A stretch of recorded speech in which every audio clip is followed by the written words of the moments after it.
All right, this is the Big Douglas Show, and we have double dipped the PFF crew today. Austin Gale and our very own Nick Ackridge joins the show. Thanks, guys. Absolutely. Thanks for having us. Okay. It is Friday, so we will start with the birthday game. I'll read out some celebrities, and you guys try to guess how old they are. It is Reese Witherspoon had a birthday this week.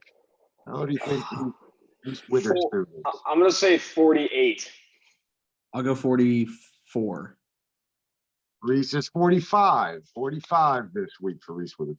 It is J.J. Watt's birthday this week. J.J. Watt? Yep. He is, I think, 31. Yeah, I think 31 or 32 sounds right. JJ turned 32 this week. William Shatner has a birthday this week. William Shatner. Maybe 71. 60. I would say 64. The captain turned 90. Oh my God. With He's 90. out there kicking. It's incredible. Kyrie Irving has a birthday this week. How do you think Kyrie Irving? 27. I would say 28. Kyrie turned 29. And the last one, Shaka Khan has a birthday this week. Shaka Khan. No clue. I have no idea. I don't even know who that is. 55. All right. Well, Google Shaka Khan. 68 this week for the soul singer, Shaka Khan. All right, fellas. Well, I asked around, got some questions for today. Before we get into the mailbag, let's start off the one at Spider Strick brought up a great one. In the ever-moving NFL, there's the debate between what is more important now, back-end coverage or front-end pressures. Before we got started today, I gave each one of you a side. Austin, let's start with you, who I think got the back end, right? Yeah, so for coverage, we have at PFF both Dr. Eric Eager and then George Chahuri, who have been working on the research and development team for, I think, a little over 3 years, maybe even close to 4 years now. Did some research on just how valuable on the football field is a coverage unit versus a pass rushing unit. And right now, while we see that the more valuable unit, according to that research, is the coverage ability, high-end coverage ability. And the big thing with coverage ability is forcing the quarterback to hold the ball longer, which obviously, pays dividends for pass rushers up front. I've talked to multiple pass rushers, probably most notably Josh Allen, the Jacksonville Jaguars edge defender, who said time and time again, our defensive coordinators and stuff were saying, just give those guys one more second. I think you see that with some of the top coverage units in the NFL. Like what the Baltimore Ravens done, I think really speaks to that value over coverage versus pass rush. Well, they're letting Matthew Judon go. They're letting Terrell Suggs walk. They're not necessarily Cadarius Smith. They're not paying these guys, letting Michael Pierce go. They're not paying these guys up front and valuing guys like Marcus Peters, Earl Thomas in the past, Marlon Humphrey. They're valuing guys on the back end because they think they can win with how they develop young pass rushers up front while investing kind of big dollars in the coverage unit. I will say this, though, before Nick obviously argues the other side, is that pass rushers are more stable. Good pass rushers year over year are more stable. You'll see a TJ Watt, if he grades well, consistently grading well over the years. You'll see the same with Khalil Mack, Aaron Donald. It is easier to be good as a pass rusher and maintain that ability, considering what we have from a data perspective on winning in those one-on-one situations. In coverage, you could have a lot of volatility there. It's harder to be very good from scheme to scheme, be very good from year to year. It's a lot more difficult, a lot more factors. There's so many rushing the passer is so much more binary than playing in coverage. Rushing the passer is beating someone in front of you one-on-one. So either you win or you lose. While in coverage, it's are you targeted or are you not targeted? Are you playing zone or are you playing man? Are you working the slot or are you working outside? Are you playing safety? Are you playing corner? There's so many more variables to a point where it's less predictive for, say, a Marlon Humphrey to be very good and very productive, very efficient one year, and then that same next year. So I do think that teams still invest in pass rush because it's a more known commodity. It's more stable. It's sticky year over year. Whereas when you can hit that lightning in a bottle like the Bucs did with Antoine Winfield Jr. and Carlton Davis, Sean Murphy-Bunting, when you hit lightning in a bottle with coverage, it can be very, very successful. However, it's very difficult to maintain that level of success year over year. Yeah, and to sort of go off of that stability thing, we saw it right here with Washington with Ronald Darby. He came off of 2 years ago with the Eagles, one of the worst coverage grades we've ever seen. And then this past year, bumped up to like a 70+ grade. And that's sort of the stability issue you talk about with coverage. It goes back and forth. It just year after you have no idea what you're getting. And so, Nick, Washington has, if nothing else, that defensive line. So how important is it to stick with that defensive line? We actually can roll in a question from at Manny Jakuba. I think I said that right.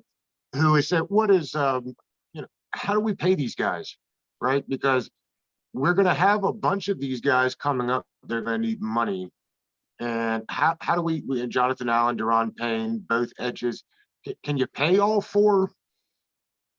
I can start there. I just don't. I say no. It's very difficult to pay really good pass rushers in the NFL. When in a world where Trey Hendrickson is making $15 million per year, it's going to be very difficult to pay really talented pass rushers with a ton of athleticism, Leonard Floyd is getting $16.5 million per year. Like, if you want to pay Montez Sweat, Chase Young, Deron Payne, you're not going to be able to do it. That's why I do think that you have to go the Ravens or even the Patriots of old route, letting Chandler Jones go, letting Trey Flowers go, moving on from these guys, getting the compensatory picks for those pass rushers. And while Chandler Jones has had a ton of success outside New England, Trey Flowers has even had some success in Detroit, letting them go and getting either picks and trade value or compensatory picks and value can be very helpful in just reinvesting in the defensive line, because I believe there's a little bit of a market inefficiency in pass rushers right now. The highest paid non-quarterbacks in the NFL rush the passer.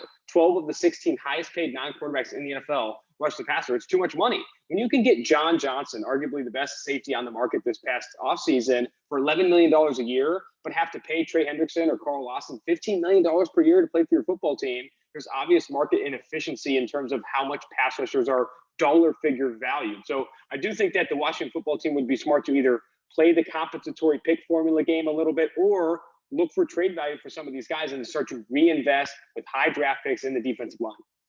Yeah, and to sort of go back on whether like the pass rush more valuable than coverage sort of thing. I mean, I just read my mentions whenever I mention it, and it's just like talking about Chase Young.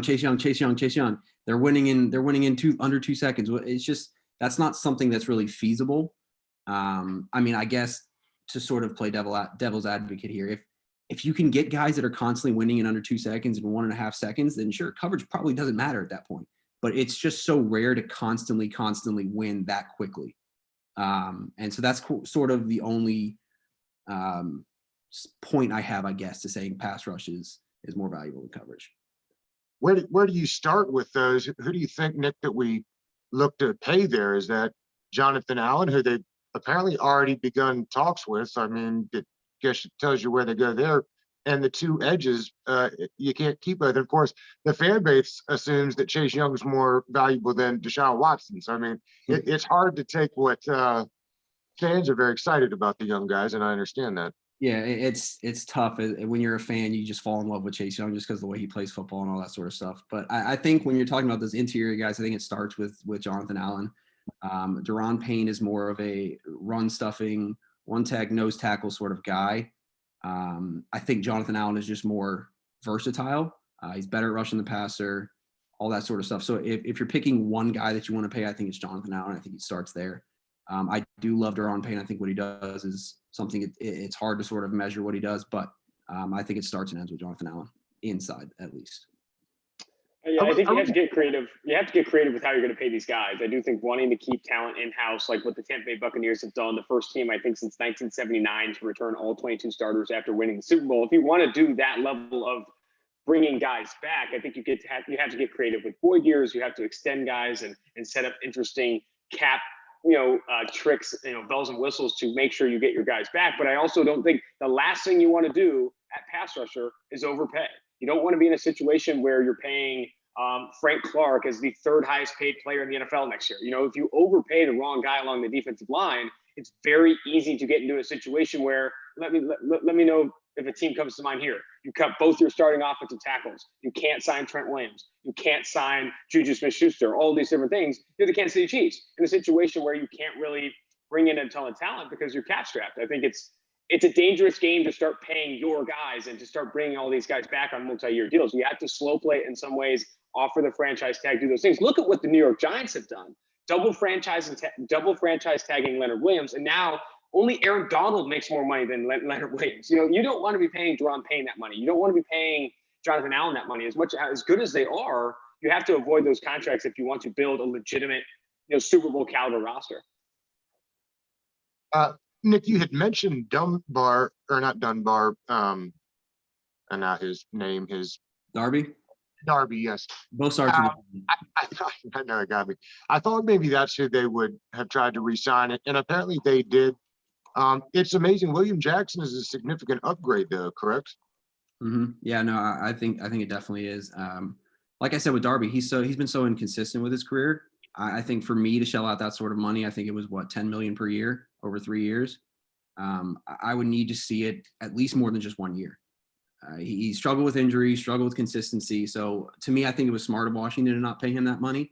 If it works out for Denver, I believe it was. If it works out for Denver, then they're great for them. But I just think it's too big of a risk. And I think you see William Jackson, who signed 15 per year, I believe, 15 per year, is someone who's proven it year over year, all the time that he's one of the best man-to-man corners, shutdown corners in the NFL. So I think at worst it's a lateral move. I think William Jackson at worst is going to play to the level that Ronald Darby played last year, in my opinion. And at best, you see what William Jackson was in 2017, where they were running more man-heavy looks in Cincinnati. The Bengals defense over the past 2 or 3 years has run a very interesting scheme, considering the player personnel that they do have. Lou Anarumo has not done a lot of exciting things with that personnel unit. And also, they haven't had a good pass rush really since Geno Atkins' prime. So I do think William Jackson going to Washington, you could see some career years from the kid. That's how good William Jackson was. It's why he was drafted so highly, a few years ago out of Houston. I think it was well-deserved money for William Jackson. It's wild that the Cincinnati Bengals were willing to pay Trey Waynes that same dollar figure, but let William Jackson walk. That's insane to me. You talk about a team that didn't keep their guys. William Jackson leaves, Carl Lawson leaves, both at similar figures, and then they go pay Trey Hendrickson and Trey Waynes at same positions at the same money. That's not developing, obviously, a locker room culture you necessarily want in Queen City. You brought up Tampa Bay earlier, and I've been throwing around this Tampa Bay scenario type thing of a way to build a team. Maybe it's too hard to do this, but a team like Washington could spend another 2 years loading the roster with draft picks, and then a team like, say, the Falcons next year move on from Matt Ryan. Do you think teams will try that Tampa Bay model, if you will? I mean, I know Brady is a bit of an outlier because he's Brady, but there is also something to be said to stack a roster and then get a guy in his mid-30s that you're not necessarily playing top-end quarterback money to. Do you think that's a thing that other teams will attempt to do? I don't necessarily see it as a model, just because I think there's only 2 teams that really have struck gold doing this, and it's the Denver Broncos from a few years ago when they signed Peyton Manning, and then obviously the Tampa Bay Buccaneers with Tom Brady. Whenever there's a future Hall of Fame quarterback available in free agency willing to take a team-friendly deal and you already have a good roster, yeah, you should do it. But I just don't think it's that easy of a process to do. Regardless, you always want to be drafting at valuable positions and building up your roster. And that, I think, is a model of consistency, or a model you could follow for the Tampa Bay Buccaneers, where they obviously invested in the secondary with Carlton Davis, Sean Murphy-Bunting, Antoine Winfield Jr., even MJ Stewart, and they just kept going. Vernon Hargreaves did not keep them from continuing to invest in a very valuable area of a football roster, and that being the secondary. And also, they've done a good job of developing pass rushers. I mean, Shaquille Barrett wasn't that good when he got to Tampa Bay. Vita Vea has consistently improved in Tampa Bay. Jason Pierre-Paul was at the tail end of his career with 3 fingers when he went to Tampa Bay. Like, I do think they've done a really good job developing the defensive line there. And offensively, they just continue to hit on receiver talent as well. Tyler Johnson, I love that pick. Chris Godwin obviously has had success in Tampa Bay. Mike Evans has done well there. Cameron Brate, I mean, they've had a lot of success at developing talent there in Tampa Bay, drafting good players. They were just always a quarterback away. Welcome to the rest of the NFL. So much of the NFL is a quarterback away at points because they have a good roster. I'd say Denver is close to that. I'd say Carolina is close to that. New England's obviously not that close to that as they were, but you saw what happens when you lose Tom Brady. You become from this dynasty consistently competing for a Super Bowl to automatically a bottom 5 roster in the NFL. Quarterback matters so much, obviously, and I think the Tampa Bay Buccaneers were a quarterback away, and they got one. Yeah, I think if you're depending on finding a top 3 quarterback of all time to build your Super Bowl team, it's just not going to be a successful path. Now, if Aaron Rodgers comes to free agency, that's a different story. But I think if you're trying to bank on the fact that you'll get a top 5 quarterback of all time in free agency, I think it's not the best strategy. I could be wrong here. I'm fairly certain I'm right. Pierre Paul now has more sacks with the Bucks post injury than he did with the Giants, which to me is incredible. I don't have that stat off the top of my head, but I wouldn't be surprised. He's had a lot of success there, and I think sacks specifically are noisy and very volatile. You can have seasons where you have a ton of sacks and then none. I think what's more interesting is what the Buccaneers have done along that entire defensive line, like adding a ton of talent. Like, it's easier to get sacks when you're playing along a very good defensive line. Leonard Williams with Aaron Donald, obviously Trey Hendrickson with Cameron Jordan, and those guys. Like, I do think that sacks are more of a product, and I think that's why ESPN, you see, working with Next Gen Stats to create a metric like sacks created. And I think there's a lot of that metric has a lot of legs. Sacks created is something that I think we could start to hear more of, and even PFF start to look at as well, because that's what sacks are. Sacks are created more often than they're earned in the NFL. I think they're created by other players and pressures and forcing the quarterback to hold the ball and all those different things.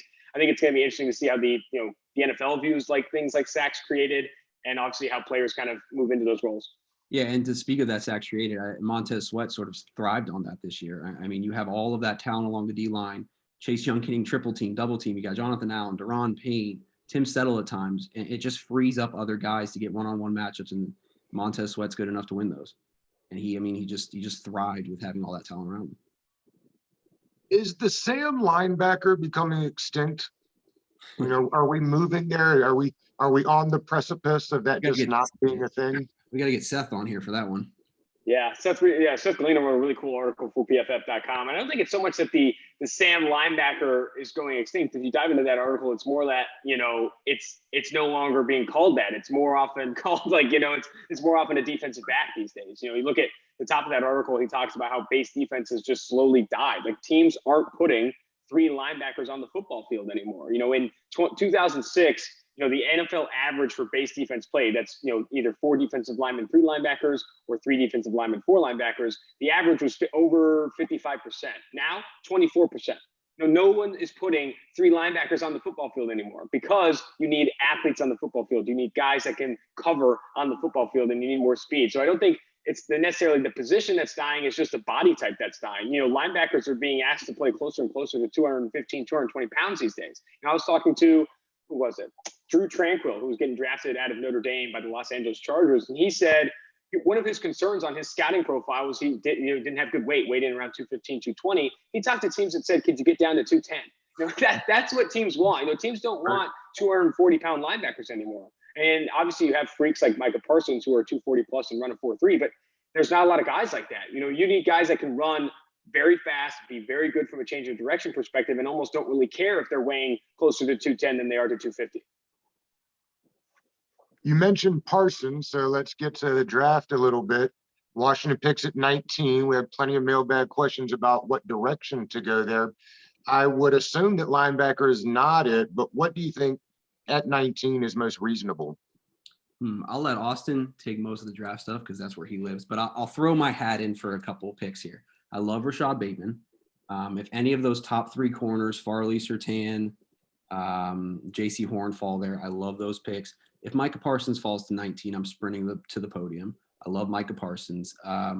That's sort of where I'm looking at. And obviously, if you get a QB at fall to 19, which just isn't going to happen after all the trades today, you take that quarterback. I keep leaning into Mac Jones. I'm back and forth on Mac Jones. Don't really know where I sit with him yet. But those are sort of my guys at 19. Yeah, I have in a mock draft coming up that if Mac Jones does fall to 19, I think the Washington football team would be smart to invest in Mac Jones as a developmental quarterback if he does become available. But the more we look at this class, I do think that you're going to see 4 or 5 quarterbacks off the board by maybe pick 15, with the New England Patriots maybe being the floor for Mac Jones. It's just, again, it's a quarterback-driven league, and the teams are finding that out more and more. You look at the 4 quarterbacks that played in either the AFC or NFC Championship game last year. 4 of the 5 highest-graded quarterbacks played in those games. And the only quarterback that didn't was Deshaun Watson, who we obviously know all the stuff that went down in Houston last year and him not having the success we expected. But I do think that Mac Jones at 19 would be a dream if he does fall that far. If not, you could start to look at Rashad Bateman to continue to add to this receiving core. And then I go back to this. It's not – I rarely lock into positions of low value in the first round. If I'm the Washington football team, even with all the success I've had along the defensive line, I'm still looking at pass rusher. I'm still looking at offensive tackle. I'm still looking at wide receiver and corner. What I'm avoiding is running back, linebacker, box safety. It just doesn't make a ton of sense from a positional value perspective. And this is even beyond what you think is the most valuable on the football field. I think linebackers matter more than safeties on the football field. I don't care about that. It's about the market. Right now, box players like safeties and linebackers, interior offensive linemen, and running backs and tight ends are paid at the lowest amount of any position in the NFL. So why, if the NFL is going to hand you a cost-controlled rookie contract, regardless of position, are you going to take one of those low-paid positions? If you draft, it's an example where Saquon Barkley was drafted at number 2 overall. And immediately on that contract that comes with the number 2 overall pick was the top 5 highest paid running back in the NFL. You do that with a different position like offensive tackle, they rank outside the top 30, top 40. That is the cheat code in the NFL. That's where you see successful teams winning in the NFL. It's not about hitting on a player. It's about hitting on a valuable position. So that way you don't have to pay a Trey Hendrickson $15 million per year. You don't have to pay Jake Matthews $23 million per year on the open market at those valuable positions. To that point, do we find Kyle Pitts going in the top 10? And is that because he's an outlier? So the tight end position is interesting because I do think obviously tight ends are paid very low. And I think the reason for that is, again, that the franchise tag keeps them from really breaking the bank. Some people thought that George Kittle on a new contract could get wide receiver money. It's like, no, the San Francisco 49ers kind of have him by the balls in a little bit. It's like, hey, if you want wide receiver money, like 22, 23 million, we'll just tag you. And guess how much the tag is? Like 11. So you better be ready to take just a small market setting deal rather than kind of breaking the bank and thinking you can have this monster deal that changes the history of the NFL and at the position. So Taysom Hill is a different situation. It's him being listed as a quarterback. If they franchise tagged him, technically it would be a quarterback tag, which would obviously be freaking bonkers if the New Orleans Saints did that. But Mickey Loomis has done some crazy things in the past. But I think the conversation is interesting with tight end because of positional scarcity. The reason running backs aren't super valuable is because there's so many good ones. Tight ends aren't super valuable because of the market. They're not paid a ton of money, so why would you invest at the position? However, there aren't a ton of good ones. There's three like elite game-changing tight ends in the NFL: Darren Waller, George Kittle, and Travis Kelce. If you're confident in your evaluation that Pitts can be one of those guys, and I think a lot of people are, including myself, then you do sprint the card in for a Kyle Pitts at 5, inside the top 5 or top 10 picks. Yeah, I mean, I pretty much agree. Every single time I've watched Kyle Pitts, he's just a freak. He doesn't fit as a tight end. He doesn't fit as a wide receiver, and that's kind of perfect for what you really want. So yeah, if he miraculously falls to 19, I'd be going crazy, but I just don't think it's going to happen. And the numbers and the strategy also says that, say, a guy like Pitts or Parsons for some reason makes it around to 10, trading up from 19 to 10, still not the right move for anything short of quarterback, correct? I don't love it personally. Seeing how much it would cost to come up from 19 to 10 from a picks perspective to grab, a low value position is just, it's not on Micah Parsons. It's not his fault. It's not because Micah Parsons isn't good enough. It's because it's just so hard for Micah Parsons to be as good as the picks you're giving up to go get him. If you're going to give up a future second round pick or say 2 future second round picks for one player, it's going to be very difficult for Micah Parsons to be as good as those players you could grab, especially when you consider the market and those rookie contracts that you're losing on your cap. Like, all that stuff comes into play. It's why, some people are saying, San Francisco 49ers with the trade, we haven't even talked about the biggest elephant in the room, I guess, but with this trade coming up, some people are saying, oh, they traded 2 first-round picks, but maybe they're not going after a quarterback. You'd have to be absolutely absurd, living under a rock, to trade 2 first-round picks, and because you don't include, obviously, the 12 and the 3 pick because they're kind of just swapping there, 2 first-round picks to get a non-quarterback. It would be absolutely absurd. Like, that is just not getting the most value out of your resources. We were talking briefly about this before we started recording here, Nick and I, where there's no way they traded up there. It's been circulated that it's for Mac Jones, but that can't be real, right? So it's interesting. I do think that I am less keen on saying there's no way they take Mac Jones than I am on there's no way they take a quarterback. I do think that it's more likely than them not taking a quarterback because, again, look at what, Kyle Shanahan kind of has a type. Kyle Shanahan was, interested in Kirk Cousins. Kyle Shanahan kind of has liked Jimmy Garoppolo, CJ Beathard, Nick Mullins. And while he's had guys like RG3 in the past, he had his most success with Matt Ryan, which is, again, a pocket passer, quick decision maker who's accurate. Look at Chris Sims, who obviously has a connection and relationship with Kyle Shanahan. His number 3 quarterback in the class isn't Fields or Trey Lance. It's Mac Jones. And I think Kyle Shanahan, if Chris Sims can see the class with Mac Jones as the number 3 quarterback, Kyle Shanahan can definitely see the class as Mac Jones as the number 3 quarterback. It's no way from a media perspective, because obviously we're flocking to arm talent, we're flocking to sex appeal. Trey Lance, Justin Fields, they do all these things that are so awesome to see. However, if there was a quarterback, or a former or a head coach in the NFL that would like Mac Jones ahead of some of these other guys, I think it could be Kyle Shanahan. I'm not ready to say no way I would take either Fields or Lance, but I do think that's an option. Yeah, I think I'm in the same boat. It would be Fields or Lance for me, but Mac Jones is boring, but he's a good boring. He's a very, very good boring. You just don't see a lot of mistakes. You don't see a lot of flashy plays because he's hitting what's open. He's taking what they're giving him. And we've seen that all the time with Alex Smith. He's not that sort of player. He's not an Alex Smith sort of player, but that's what these teams are falling in love with Mac Jones is he makes everything look easy and it's boring. And that's a good thing from a quarterback. The Washington football team has gotten fairly good praise for the free agent class they've put together so far. One of the mailbag questions was, have they got enough pieces to allow Turner to unlock the offense, as they say? I think it's interesting. The more national guys that we talk to are a lot higher on Scott Turner and the game plan than I think the fans are. Nick, what do you think about that? Yeah, I'm higher than a lot of our fans are. I didn't understand the Scott Turner bashing really.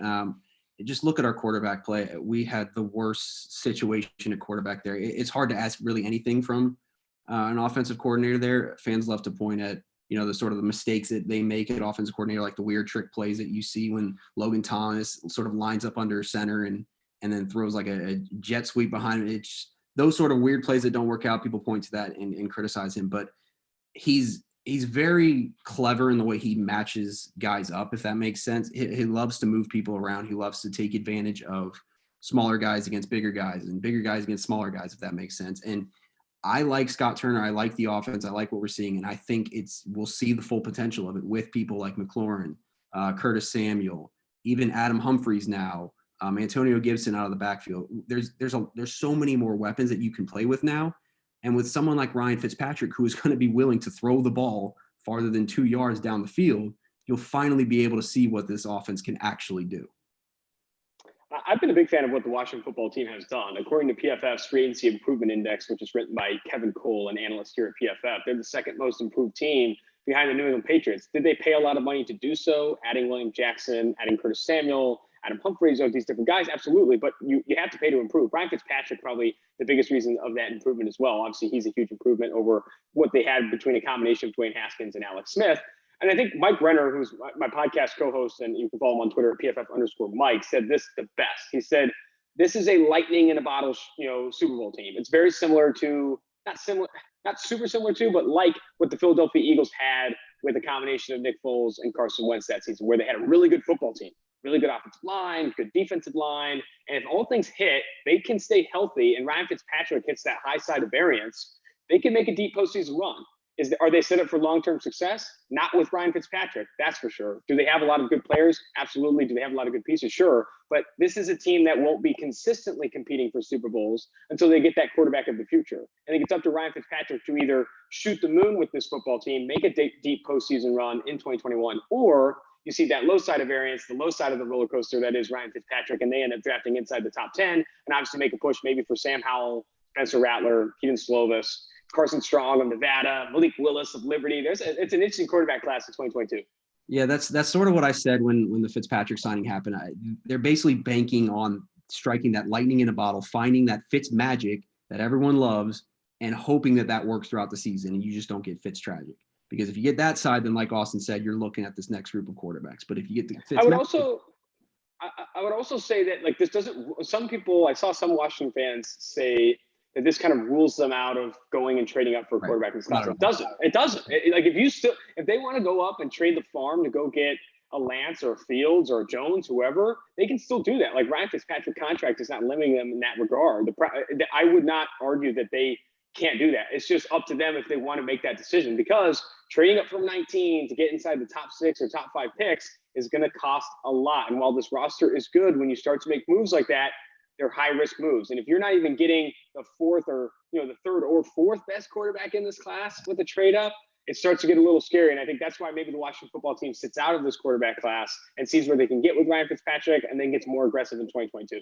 Yeah, I think after these sets of moves today, after you saw the 49ers go up to 3, I don't think Washington does anything until draft day if they do something, because you'd have to see what quarterback falls to 4 before you pick up the phone, say, hey, Atlanta, we're ready to move up. Because if you don't have your guy at number 4, like Austin said, if you're picking the 4th best quarterback that you have on your board in that draft class, there's just no reason to do that. So if Justin Fields falls to 4 and they want Fields, they love Fields, then I can see them moving up. But if they don't love what they have there, then they're not going to pull the trigger. And I think that's for any team that wants to trade up right now. Now that it's kind of seemingly locked into Trevor Lawrence and then Zach Wilson at 2, and they don't either be Fields or Wilson, or Fields, Lance, or Jones at 3, then once the Falcons are on the clock and those available quarterbacks are left, that will determine which teams want to go trade up. I don't think you'll see another trade up before draft day. I think you're going to wait to see who the San Francisco 49ers take at number 3. Then that'll determine if X team and Y team want to come up for Lance, or say just Y team wants to come up for Fields, or whatever it may be. What I'm curious, Austin, that you had said this, because my understanding had been that teams were in a panic to get quarterback this year because the field wasn't very good for next year's class. You sound like you feel differently. So I don't think next year's class will be as good as the 2021 class. I think that it'd be very hard for me to say that right now, considering we'll probably see 4 or 5 guys go in the first round. But you know, a lot can change in a year. No one was talking about Zach Wilson as a first rounder a year ago. No one was talking about Mac Jones as a first rounder a year ago. Trey Lance was, obviously Trevor Lawrence and Justin Fields has been hyped up for a bit, but he largely solidified that status with what he did this past year. I think you could see similar leaps from a Howell, from a Slovis, obviously a Rattler in 2022. And I think regardless, you need to be swinging the bat at the quarterback position as often as you can if you don't have that quarterback of the future on your roster. I think you're locked into that situation if you're Washington. You're locked into that situation if you're New England or Chicago, those teams drafting at 19, 20, and I think 21, something along those lines. I think that's where you're at right now. Like, that's a very difficult space to be, but that's where you're at. The last one, and I know it rumbles through Washington football team Twitter, is Cadarius Tony. The views of him are all over the place. I'm curious what you guys think of him, because I know a lot of people have kind of put him in that 19 range. Yeah, I'll let Austin take more. I just want to say a few things about Tony, because he's a draft guy. I just sort of watch these guys on my free time, see what I can pick up. The analytics community hates Tony. Film guys love Tony. I'm sort of in between. I don't mind it at 19. I prefer Bateman. I prefer other wide receivers over him. But yeah, he's a very polarizing topic among the draft community. I do think that there would be some levels of redundance with Cadarius Tony and Curtis Samuel in the same offense. You have to design a role for both those guys. And it's not like, I'm not saying Cadarius Tony and Curtis Samuel are the same players, but you're probably going to ask them to do a lot of the same things. So at a certain point, it's like, what role, who's going to do what? You don't necessarily want them to split touches, especially with how much money you did show Curtis Samuel's way. I think there are other teams that need a Cadarius Tony more than the Washington football team does. That's why I think if you're going to pick a receiver there, a role that a player that makes more sense is Rashad Bateman of Minnesota, or potentially Elijah Moore of Ole Miss, guys that can win as separators. Cadarius Tony is still not a good route runner. He's a guy that's really good after the catch, can break tackles, a fun player to watch in a lot of ways, but definitely not a legitimate polished receiver. And I don't think the Washington football team is interested in a guy that they're going to need to polish up, especially in the first round. I don't think a lot of teams are interested in receivers that are unpolished entering the first round, especially after what we saw with Henry Ruggs. Henry Ruggs, though, is a better route runner than Cadarius Tony, there were still some levels to his game that were unpolished. I think the Raiders found that out the hard way. And especially now, you see what the Raiders are doing, signing Zay Jones at $2.5 million guaranteed, signing John Brown at $3.2 million guaranteed. They just signed Willie Snead at what I'm sure will be in that $1 to $2 million guaranteed range. And they have Brian Edwards, and they have Hunter Renfrow. They're in a situation where they're not trying to phase out Henry Ruggs, but they're nervous. They're worried. They're not in a situation where they can completely bank on him developing into that piece for them in year 2. Guys, I could have done this all day. I appreciate the time that you gave us. Well, Austin, we'll start with you. Why don't you tell the folks where they can find you and what you got coming up? Absolutely. First thing and foremost, just definitely go to PFF.com. Check out all the stuff that we have coming out there on the NFL draft. It's going to be a wild few weeks. It seems like it's a really cool class. The quarterbacks and wide receivers and offensive tackles dominating the conversation. You can also follow me on Twitter at PFF_Austin Gale. That's Gayle. And then wherever you find your podcast, 2-for-1 Drafts. Me and Mike are talking draft and rookies all year long. Yeah, 100%. 2-for-1 Draft is one of the best podcasts out there. I'm no Renner, so it'll be a bit of an upgrade from me to Mike Renner. But yeah, 2-for-1 Drafts for sure. Follow that, listen to that, all of that. And what we know for sure is half of the people will love the show today and half the people will hate the show today. I can't think of anything that is more polarizing than PFF. Mhm. Some of the best people are polarizing, I'll say that. Guys, thank you so much for doing this today. Yeah, no problem.